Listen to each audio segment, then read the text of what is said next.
नमस्कार, आप सुन रहे हैं बुक ऑडियो पर city bus on the route of love, जिसे लिखा है पवन प्रशांत, महामात्य अजंता के लेखक ने, और आवाज है मृद्विका की। विजय कुमार थोड़ा सीरियस और बहुत ज्यादा मौज और मस्ती में रहने वाला युवा, लेकिन अपनी मंजिल को पाने के लिए बेताब। पिछले महीने ही उसकी एक कंपनी में जॉब लगी थी, प्राइवेट कंपनी में। उसी के सिलसिले में वो आगरा शहर में आया था, वही आगरा शहर जहां खूबसूरत अजूबा ताजमहल है। और आज उसके ऑफिस जाने का पहला दिन था। आज विजय जल्दी से जागकर सब काम निपटाकर ऑफिस बैग लेकर मेन रोड पर आ गया। इस समय बहुत तेज गर्मी थी। टैक्सी का इंतजार करते हुए उसने अपनी शर्ट की जेब से सिगरेट का पैकेट निकाला और उसमें से एक सिगरेट निकालकर फिर उसे लाइटर से जलाकर पीने लगा। कुछ पलों में ही सिगरेट का धुआं आसमान छूने के लिए ऊंचाइयां पकड़ने लगा। अभी ज्यादा वक्त नहीं हुआ था कि एक टैक्सी वाले ने रहम दिखाते हुए टैक्सी ठीक विजय के पास रोकी। जल्दी ही वो उसमें सवार हुआ और अगले ही पल टैक्सी आगे बढ़ने लगी। टैक्सी में और भी लोग बैठे हुए थे। सभी की निगाहें आगे मिरर पर थीं। सब अपनी अपनी मंजिल का इंतजार कर रहे थे। किसी को कॉलेज, किसी को मंदिर, तो किसी को मार्केट में उतारते हुए टैक्सी लगातार आगे बढ़ रही थी। जैसा कि सबको मालूम ही है कि ताजमहल के साथ साथ यहाँ का पेठा भी सारे जहां में मशहूर है, इसलिए चलती हुई टैक्सी में सड़क के दोनों किनारों पर पेठे की कई दुकानें भागती हुई नजर आ रही थी। इसी क्रम में विजय से पहले एक और सज्जन ने टैक्सी रुकवाई और नीचे उतरे। उम्र लगभग 50 से 55 साल, आंखों पर गहरे काले रंग का स्टाइलिश चश्मा, हाथ में चमड़े का चमकता हुआ काला बैग था। वो शायद किसी प्राइवेट या सरकारी कंपनी के बड़े अधिकारी होंगे। टैक्सी वाले ने विनम्रता से उनसे किराया मांगा। उन सज्जन ने अपने पैंट की पिछली जेब से वॉलेट निकाला और उसमें से धीरे धीरे 5 रुपए का तुड़ा मुड़ा नोट निकाला और टैक्सी वाले को दिया। टैक्सी वाले ने विनम्रता से कहा कि आप सेंट्रल चर्च से बैठे हैं, आपको कम से कम 10 रुपए देने होंगे। ये सुनते ही उन सज्जन ने अपना असली रंग दिखाया और टैक्सी वाले से जोर जोर से चिल्लाकर बहस करने लगा। कहने लगा कि इस रूट पर नया आया है क्या? मैं तो रोज आता जाता हूँ और इतने ही रुपए देता हूँ। ये भी 5 रुपए लेने हो तो ले, नहीं तो मैं चला। इस प्रकार वो बदतमीजी करने लगा। फिर टैक्सी वाले ने कुछ सोच समझकर उससे वो 5 रुपए ले लिए, क्योंकि उसकी टैक्सी में जो सवारियां बैठी थी उन्हें भी तो समय पर उनके स्थान पर पहुंचाना था। विजय कुमार ने ये पूरा दृश्य देखा और सुना। वो जानता था कि ये कोई पहली बार का दृश्य नहीं था। ऐसे दृश्य तो हमारे दैनिक जीवन में अक्सर देखने को मिल ही जाते हैं। लोग अपने शौक को पूरा करने में कोई कमी नहीं छोड़ना चाहते, मगर जैसे ही टैक्सी वाले को किराया देना हो, सब्जी वाले गली गली घूमकर दूध, ब्रेड, बिस्कुट वाले को पैसा देना हो, तो पैसे की कमी आ जाती है। इसी बीच विजय कुमार का भी टैक्सी वाला सफर खत्म हुआ। वो उतरा और किराया देकर जल्दी ही सामने इमारत में स्थित अपनी ऑफिस में आ गया। केबिन में आते ही उसने सड़क की ओर खुलने वाली खिड़की खोल ली ताकि हवा और रोशनी दोनों आ सके। खिड़की भी दीवार पर ऐसी जगह थी कि अगर वो खुली हो तो कुर्सी पर बैठकर भी बाहर का नजारा देखा जा सकता था। ऑफिस में लगभग सभी लोग आ चुके थे। सबने विजय कुमार को अपना परिचय दिया। विजय को सब लोगों से मिलकर बहुत खुशी हुई। इसके बाद सब अपने अपने कार्य में व्यस्त हो गए। विजय कुमार ने भी अपना काम शुरू कर दिया। अभी कुछ ही देर हुई थी कि अचानक किसी बड़े वाहन के हॉर्न की तेज आवाज ने विजय का ध्यान भंग कर दिया। कान फोड़ू हॉर्न। विजय ने खिड़की से बाहर की ओर देखा तो एक सिटी बस थी। वो सड़क के किनारे आकर रुकी और उसमें से सवारियां उतरने लगी, लेकिन फिर से उसने अचानक अपना तेज आवाज का हॉर्न बजा दिया। हॉर्न से परेशान होकर विजय खिड़की को बंद करने के लिए जल्दी से कुर्सी से उठा। वो खिड़की को बंद करने ही वाला था कि अचानक उसने देखा कि एक महिला लगभग 35 से 50 वर्ष की होगी, वो सिटी बस में से उतर रहे हर बच्चे, जवान, बूढ़े को देख रही थी। पता नहीं हर किसी के पास जाती और कुछ कहती, जिससे उसकी बात नहीं हो पाती, उसके पीछे तक भागती, पागलों की तरह। ये दृश्य देखकर विजय हैरान रह गया। कुछ पलों के बाद वो सिटी बस फिर से तेज हॉर्न बजाती हुई वहां से चली गई और वो महिला तेज धूप में खड़े खड़े सिटी बस को दूर तक जाती हुई देखती रह गई, बेहद मायूस होकर। इसके बाद वो महिला भी पता नहीं कहाँ चली गई। कुछ पलों का ये घटनाक्रम विजय के लिए अजीब था। आखिर वो महिला कौन थी? उसके कपड़ों से तो लग रहा था कि वो किसी अच्छे घर से थी, मगर वो ऐसे पागलों की तरह लोगों से क्या पूछ रही थी? ये प्रश्न अपने दिमाग में लेकर विजय वापस अपनी कुर्सी पर आ गया और अपना काम करने लगा। अभी कुछ ही देर हुई होगी कि अचानक एक और सिटी बस आकर रुकी। विजय अपनी कुर्सी से बैठे बैठे खिड़की से बाहर का नजारा देखने लगा। वो सोच रहा था कि वो पागल महिला फिर से सिटी बस की ओर आएगी, लेकिन ये वाली सिटी बस आकर चली गई, वो महिला नहीं आई। इसके बाद कई और भी सिटी बस आती जाती रही, लेकिन वो अजीब हरकतें करने वाली महिला दोबारा नहीं दिखी। विजय ने समझा कि वो महिला ऐसे ही पागल होगी, इधर उधर घूमती रहती होगी। विजय फिर से अपने काम में लग गया।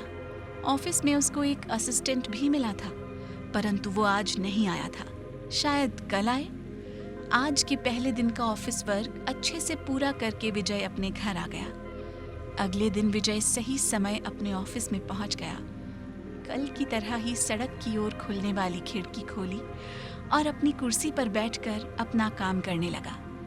तभी अचानक तेज हॉर्न की आवाज कान में सुनाई पड़ी।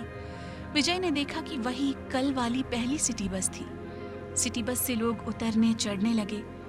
इसी बीच अचानक विजय ने देखा कि वही कल वाली महिला आ गई और बस से केवल उतरने वाले हर व्यक्ति के चेहरे को गौर से देखने लगी, कुछ कह भी रही थी। विजय खड़े होकर खिड़की पर ही आ गया और उस महिला को गौर से देखने लगा। वो महिला शायद कुछ पूछती थी।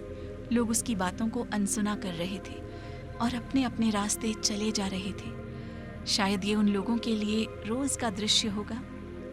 सिटी बस चली गई। वो महिला कल की तरह ही सड़क के किनारे मायूस होकर सिटी बस को जाते हुए देखती रह गई। फिर अचानक एक आदमी आया, लगभग उस महिला का ही हमउम्र था। सिर के थोड़े से बाल सफेद, कपड़ों से वो भी अच्छे खासे घर का लग रहा था। उसने उस महिला का हाथ पकड़ा और वहां से ले गया। अब विजय से रहा नहीं गया। वो जल्दी से अपने कैबिन से बाहर निकला और मुख्य सड़क पर आकर दोनों को देखने लगा। वे दोनों महिला पुरुष सड़क के किनारे किनारे आराम से चले जा रहे थे। उनमें कोई जोर जबरदस्ती नहीं दिख रही थी। शायद वे पति पत्नी होंगे। अब विजय ने दिमाग पर जोर दिया कि ये महिला केवल इसी सिटी बस को देखने आती है, अन्य सिटी बस से उसे कोई मतलब नहीं। अब ये महिला विजय के लिए पहेली बनती जा रही थी और इस पहेली को सिर्फ एक आदमी ही सुलझा सकता था, और वो था विजय का असिस्टेंट, जो आज भी नहीं आया था। इसके बाद विजय अपनी ऑफिस में वापस आया और जैसे ही वो अपने कैबिन में आया तो उसने देखा कि एक बेहद खूबसूरत लड़की सामने कुर्सी पर बैठी थी। विजय उसे देखता ही रह गया। विजय को देखते ही वो लड़की अपनी कुर्सी से उठ खड़ी हुई और मुस्कुराते हुए बोली, गुड मॉर्निंग सर, मैं दीक्षा, आपकी असिस्टेंट। अत्यधिक मधुर आवाज सुनते ही विजय को एक पल के लिए यकीन ही नहीं हुआ कि उसे इतनी खूबसूरत असिस्टेंट भी मिल सकती थी। लेकिन यकीन तो करना पड़ेगा क्योंकि ये सच था और सच सामने है। मुस्कुराता हुआ। इसके बाद विजय ने होश संभाला और उसने भी मुस्कुराते हुए दीक्षा से मॉर्निंग कहा और दीक्षा से हाथ मिलाया। उसका स्पर्श होते ही विजय पल भर के लिए रूमानियत के लंबे सफर पर चला गया। उसके बाद विजय ने दीक्षा को वापस बैठने को कहा और खुद भी बैठ गया। अब विजय बहुत खुश था, इतना खुश कि वो बता नहीं सकता था। बहुत शानदार दिन बीता। अगले दिन विजय के ऑफिस पहुंचने से पहले ही दीक्षा कैबिन में बैठी थी।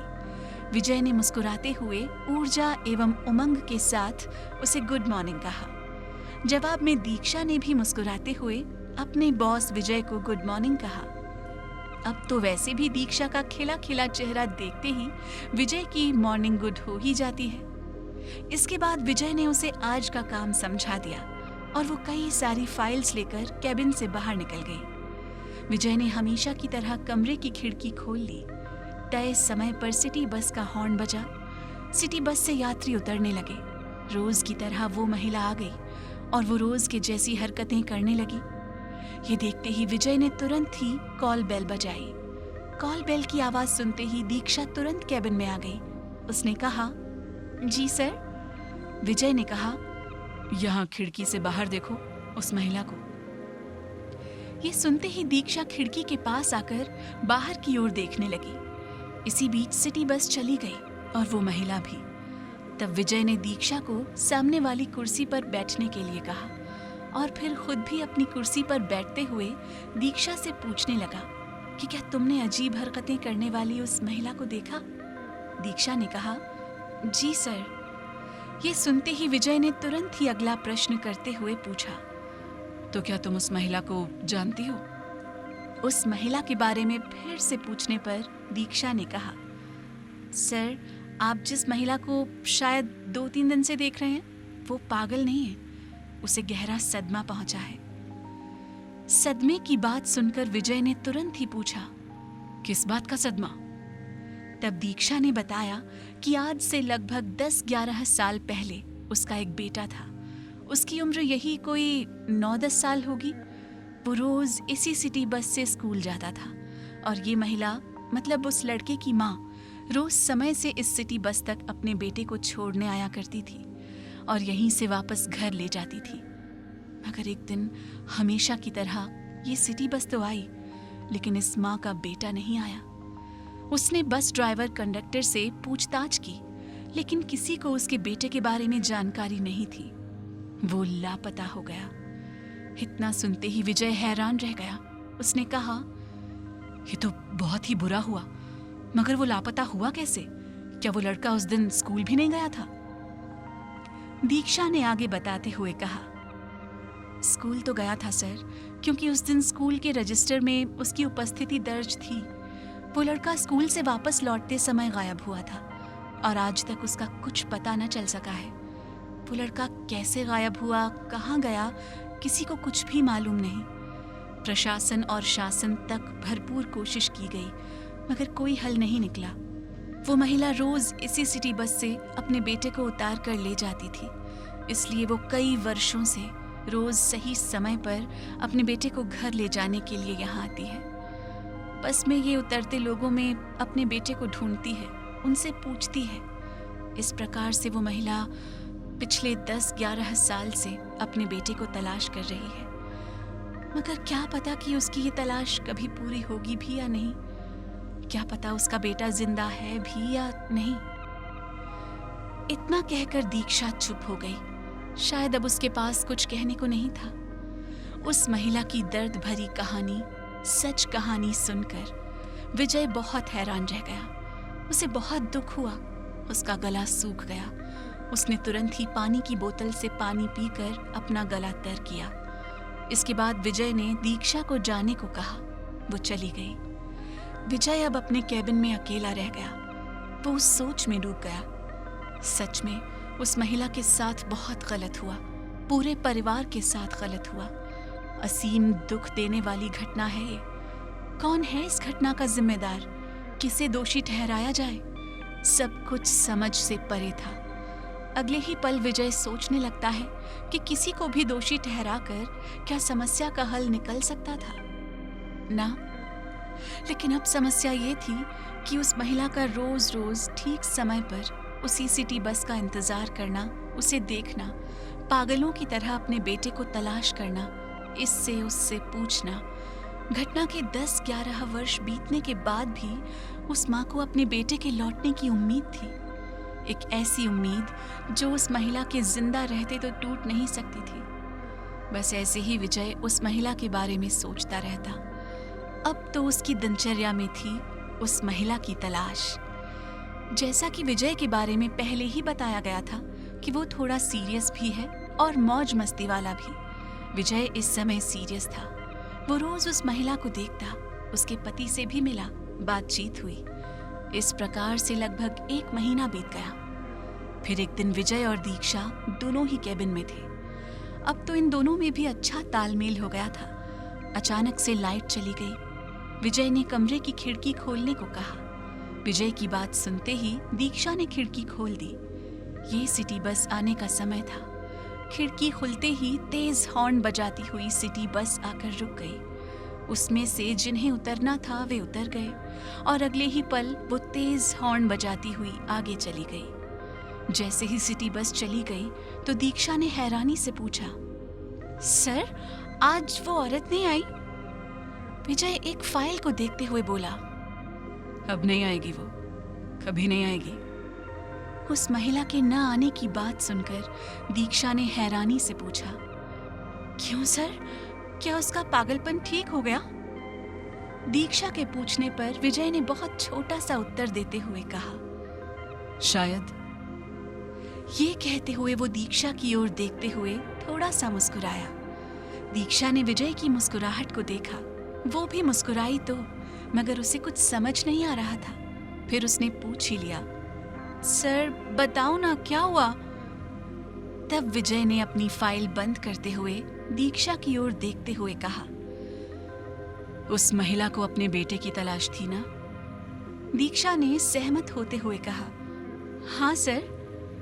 तो मैंने उसी सिटी बस से उतरते हुए उस महिला को माँ कहकर पुकारा और उसकी तलाश खत्म कर दी। एक माँ को अपने बेटे से मिलवा दिया। विजय की ये बात सुनकर दीक्षा अत्यधिक हैरान रह गई। वो विजय को देखती रह गई। उसकी जुबान से एक शब्द नहीं निकला, क्योंकि वो समझ नहीं पा रही थी कि क्या कहे। तब विजय ने पूछा, क्या हुआ? विजय के पूछने पर दीक्षा मुस्कुराते हुए केवल इतना बोली, कुछ नहीं सर। इसके बाद वो टेबल पर रखी फाइल्स को उठाकर केबिन से बाहर की ओर जाने लगी। जाने से पहले उसने एक बार फिर विजय को देखा। विजय अपनी गर्दन झुकाए कुछ लिख रहा था। इस घटना के बाद दीक्षा के दिल में विजय बस गया पूरी तरह से। फिर वो विजय को देखकर मुस्कुराई और चली गई। लेकिन अगले ही पल दीक्षा ने फिर से केबिन का दरवाजा खोला और फिर से विजय को देखने लगी। विजय अभी भी गर्दन झुकाए काम कर रहा था, लेकिन केबिन के दरवाजे के खुलने की आवाज से उसने सिर उठाकर सामने की ओर देखा तो दरवाजे पर दीक्षा खड़ी थी। फिर से दीक्षा को देखकर विजय ने उससे पूछा, एनी प्रॉब्लम? विजय के पूछने पर दीक्षा ने कहा, नो सर। ये कहते हुए वो मुस्कुराने लगी। दीक्षा को मुस्कुराते हुए देखकर विजय भी मुस्कुराने लगा। विजय की मुस्कुराहट को देखते हुए दीक्षा ने कहा, सर, आप कल फिर से उसी सिटी बस में बैठकर ऑफिस आना। ये सुनते ही विजय को थोड़ी हैरानी हुई। उसने धीरे से हंसते हुए पूछा, क्यों? अपने बॉस विजय के क्यों का जवाब देते हुए दीक्षा ने मुस्कुराकर विजय की आंखों में देखते हुए कहा, सर, एक हमसफर की तलाश मुझे भी है। मेरी भी तलाश खत्म कर दो। ये कहते हुए वो धीरे से मुस्कुराने लगी, कहने लगी, प्लीज। हालांकि उसके दिल में डर भी था कि कहीं विजय मना न कर दे, लेकिन विजय के दिल में दीक्षा तो उसी दिन से बस गई थी जब उसने पहली बार उसे देखा था। और अब तो रास्ता भी साफ था, इसलिए प्यार की सिटी बस एक बार फिर से आनी तय हो ही गई। जवाब के इंतजार में खड़ी दीक्षा को देखते हुए विजय ने भी मुस्कुराते हुए कहा, ओके, आप कल मेरा इंतजार करना। ये सुनते ही दीक्षा के खूबसूरत चेहरे पर मुस्कुराहट बिखर गई।